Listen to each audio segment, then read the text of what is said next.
Bienvenue dans Écho, épisode 14. Décadence. Livre de la Genèse au chapitre 6. Lorsque les hommes eurent commencé à se multiplier à la surface de la terre, et que des filles leur furent nées, les fils de Dieu virent que les filles des hommes étaient belles, et ils en prirent pour femmes parmi toutes celles qu'ils choisirent. Alors l'Éternel dit, Mon esprit ne contestera pas toujours avec l'homme, car l'homme n'est que chair. Il vivra 120 ans. Ces 3 premiers versets parlent de la multiplication des êtres humains sur la terre et d'un mécontentement de Dieu par rapport à l'humanité auquel il inflige la sanction de ne vivre plus que 120 ans. Et il y a ce deuxième verset qui utilise une appellation qui questionne. Il est parlé des fils de Dieu qui s'unissent aux filles des hommes, et on comprend, puisque le verset 2 est juste avant le verset 3, que c'est la cause de la contestation de Dieu avec l'homme. Alors certains, dans l'interprétation, attribuent à ces fils de Dieu une espèce de surhomme, un petit peu comme des anges qui seraient venus s'unir aux hommes, finalement des êtres célestes qui descendraient du ciel pour s'unir aux femmes. Un petit peu comme dans la plupart des mythologies. Mais nous savons de la Bible qu'elle n'est pas un ouvrage de mythologie, et quand on regarde le contexte et quand on sait que les chrétiens sont appelés aussi enfants de Dieu, donc fils de Dieu, que Jésus a le statut d'unique fils de Dieu, pour lui un petit peu particulier, puisque la Bible dit bien qu'il est là depuis la création jusqu'à la fin des temps et qu'il est Dieu sans aucune ambiguïté. Mais toujours est-il que ce titre qui serait attribué à des créatures célestes voulant s'unir aux femmes est une interprétation beaucoup plus proche de la mythologie que de l'interprétation biblique. Il faudrait plutôt y voir, finalement, l'humanité. Les fils de Dieu sont l'humanité. Alors peut-être même une précision par rapport à l'humanité qui irait vers Dieu de la bonne façon. Peut-être attribuée à la lignée de Seth, plutôt, par exemple, à celle de Caïn, qui, rappelons-le, s'est égaré en tuant son propre frère et a été poussé par Dieu à l'exil. Toujours est-il que Dieu semble reprocher à l'humanité, aux hommes en particulier, de faire des unions avec des femmes qui sont certes belles, mais qui ne révèrent pas Dieu. On peut supposer aussi qu'il reproche aux hommes en particulier le fait de s'unir, c'est-à-dire d'avoir des relations sexuelles avec de nombreuses femmes, voire filles, puisqu'il est parlé de filles des hommes, dans une sexualité qui serait complètement débridée et qui ne répondrait pas à l'ordre créationnel de Dieu, qui, rappelons-le, soutient très clairement la monogamie. Ce sont les effets de la chute du péché qui viennent corrompre les mœurs de l'humanité. Il est en effet extrêmement facile d'imaginer que l'humanité, soumise à ses désirs, pratique une sexualité complètement débridée, sans se soucier si les valeurs de l'autre personne correspondent ou non à notre chemin de vie avec Dieu. Malheureusement, cette situation décrite d'il y a plusieurs milliers d'années est bien toujours d'actualité aujourd'hui. Il est à noter qu'on retrouve tout au long de la Bible ce schéma d'une impureté du peuple de Dieu qui vient de l'union non réfléchie, non maîtrisée, avec l'autre qui est d'une culture opposée, hermétique à celle de Dieu. Continuons au verset 4. Il y avait des géants sur la terre à cette époque-là. Ce fut aussi le cas après que les fils de Dieu se furent unis aux filles des hommes, et qu'elles leur eurent donné des enfants. C'étaient les célèbres héros de l'Antiquité. Encore une fois, ici, une référence quasi mythologique de géants qui s'uniraient à des femmes pour donner naissance aux héros de l'Antiquité. Tout dépend ici de la valeur que l'on donne au terme géant. Est-ce que les géants sont des êtres mystiques ou sont tout simplement des hommes et des femmes d'une taille très importante? Il nous arriverait nous-mêmes de qualifier certains hommes, certaines femmes de géants sur un parquet de basket entouré des plus grands pivots de la NBA. Lorsqu'on mesure carrément 2,30 m et qu'on a 2 mètres d'envergure, on peut très aisément être qualifié de géant. Il est possible que ces géants-là, si comme nous en avons parlé dans les épisodes précédents, possèdent une génétique d'un niveau supérieur à ce qu'il existe aujourd'hui, puissent être même encore plus grands, et donner naissance à des enfants qui auraient des capacités physiques extraordinaire qui, pourquoi pas, aurait inspiré les récits des héros, des demi-dieux comme Hercule de l'Antiquité. Encore une fois, l'idée de vouloir attribuer à ces géants une idée de créature mystique n'est pas dans l'habituelle interprétation biblique, qui n'est pas un récit mythologique, mais un récit qui cherche bien à décrire l'histoire véritable de l'humanité. Finalement, on peut dire que ce passage nous montre que les légendes et les mythes antiques viennent prendre source dans une histoire réelle, une source véritable de ce qui a inspiré les légendes de l'Antiquité. Continuons, verset 5. L'Éternel vit que les hommes commettaient beaucoup de mal sur la terre, et que toutes les pensées de leur cœur se portaient constamment et uniquement vers le mal. L'Éternel regretta d'avoir fait l'homme sur la terre, et eut le cœur peiné. L'Éternel dit, j'exterminerai de la surface de la terre l'homme que j'ai créé, depuis l'homme jusqu'au bétail, aux reptiles et aux oiseaux, car je regrette de les avoir faits. Cependant, Noé trouva grâce aux yeux de l'Éternel. Nous voyons ici encore une fois les effets de la chute. Nous en avons déjà parlé dans les chapitres précédents, mais c'est quelque chose de cyclique, de répété dans l'humanité, et pour nous aussi dans nos propres vies.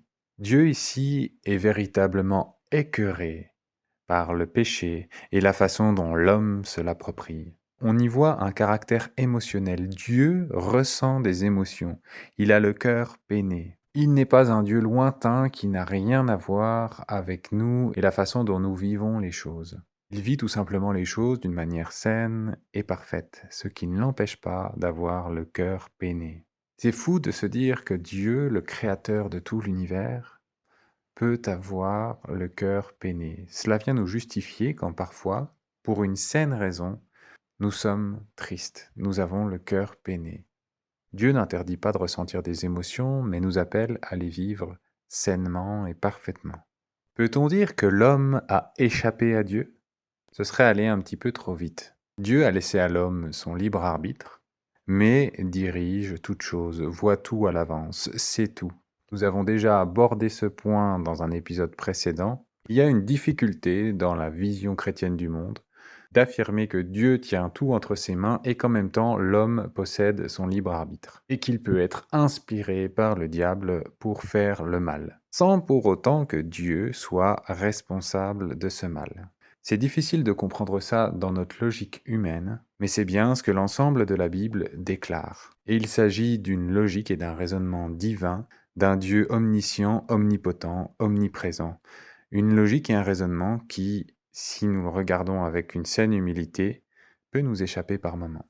Donc Dieu accompagne l'humanité, et il le fait ici, là, au travers d'un jugement. Oui, parfois, lorsque les enfants se conduisent d'une mauvaise manière, ils doivent être punis pour comprendre qu'ils agissent d'une mauvaise manière. Donc Dieu veut tout simplement éradiquer l'humanité. Mais dans sa bonté et dans sa grâce, il va choisir Noé, qui trouve grâce à ses yeux, pour sauver temporairement l'humanité.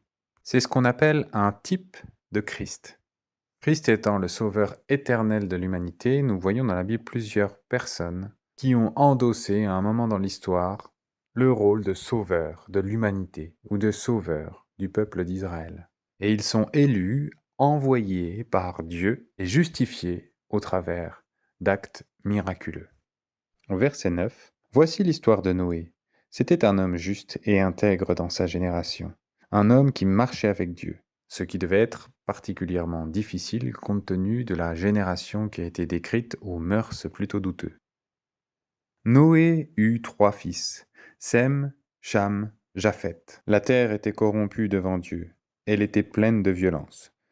Voici une répétition du contexte dans lequel on se situe. Dieu regarda la terre et constata qu'elle était corrompue, car tout le monde avait corrompu sa conduite sur la terre. Alors Dieu dit à Noé, « La fin de tous les hommes est décidée devant moi, car ils ont rempli la terre de violence. Je vais les détruire avec la terre. » Ce passage semble être une répétition directe de ce que nous venons de lire les versets précédents. Rappelons que cette répétition est tout à fait volontaire. Elle est là pour venir marquer un fait important. Cela fait partie des codes de rédaction de la littérature juive.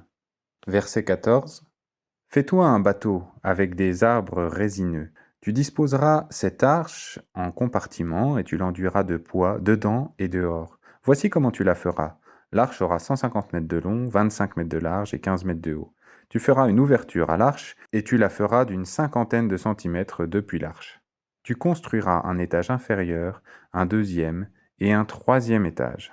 Dieu donne à Noé des instructions techniques précises sur la manière dont il doit construire l'arche. On y voit une logique puisqu'il faut que l'arche soit étanche au travers du bois résineux enduit de poids. Il est à noter que la taille est quand même colossale pour un travail à faire pour un homme seul avec sa famille. 150 mètres de long, c'est plus que la longueur d'un terrain de football. 25 mètres de large, c'est grosso modo la longueur de la surface de réparation d'un terrain de football. 15 mètres de haut et la taille d'un immeuble de taille moyenne. Lorsqu'on visualise cette arche par rapport à un terrain de football, on se rend compte de la tâche colossale qui attend Noé. Au verset 17, Dieu continue son développement. « Pour ma part, je vais faire venir un déluge d'eau sur la terre pour détruire toute créature qui a souffle de vie sous le ciel. Tout ce qui est sur la terre mourra. Cependant, j'établis une alliance avec toi. Tu entreras dans l'arche avec tout ce qui vit. De toute créature, tu feras entrer dans l'arche 2 membres de chaque espèce pour leur conserver la vie avec toi. Il y aura un mâle et une femelle. Des oiseaux selon leur espèce, du bétail selon son espèce, et de tous les reptiles de la terre selon leurs espèces. 2 membres de chaque espèce viendront avec toi pour que tu leur conserves la vie. Quant à toi, prends de tous les aliments que l'on mange et fais-en une provision afin qu'ils vous servent de nourriture à toi et à eux. C'est ce que fit Noé. Il se conforma à tous les ordres que Dieu lui avait donnés. Dans cette dernière partie du développement de Dieu, on voit qu'il y a un partenariat, une collaboration qui se fait entre Dieu et Noé. Toi, fais le bateau, fais ta part, et moi, je vais faire descendre la pluie. Ça nous montre que Dieu cherche un partenariat, une collaboration avec l'humanité. On voit ici que Noé se conforme à ce que Dieu lui demande de faire. Il obéit avec fidélité et avec foi. Il faut considérer la foi qu'il y a derrière l'idée de donner une bonne partie de sa vie à la construction d'une arche parce que Dieu nous l'a demandé en attendant sa promesse de faire tomber un déluge de pluie est un acte de fidélité et de foi hors du commun. Honnêtement, ça devait être relativement difficile à croire et relativement difficile de rester fidèle à cette vision pendant toute la réalisation de l'arche. Ce chapitre 6 du livre de la Genèse nous interroge sur la façon dont le péché diffuse naturellement dans l'humanité déjà à cette époque et les similarités qu'il y a aujourd'hui, en particulier dans le domaine de vivre une sexualité débridée avec des partenaires multiples, sans s'interroger sur la valeur profonde de l'engagement que Dieu a voulu au travers de cette sexualité qui suggère réfléchir aux valeurs communes et de construire ensemble sur du long terme avec une seule personne. Sommes-nous sensibles à cela ? Et ensuite, ce texte nous interroge sur la foi véritable mise en action de Noé comme exemple. Est-ce que parfois, quand Dieu nous demande de faire telle ou telle chose, que nous ne voyons pas tout de suite les effets, continuons-nous à être fidèles? Avons-nous passé des années de notre vie à bâtir quelque chose suivant ce que Dieu nous demandait, ou avons-nous abandonné au bout d'une semaine? C'est sur ces 2 questionnements que se termine l'épisode 14 d'Écho. Pour ne pas manquer les prochains épisodes, abonne-toi et active la cloche des notifications. N'oublie pas de liker si le contenu t'a plu. Et si toi aussi tu veux répandre l'écho de sa voix, partage autour de toi.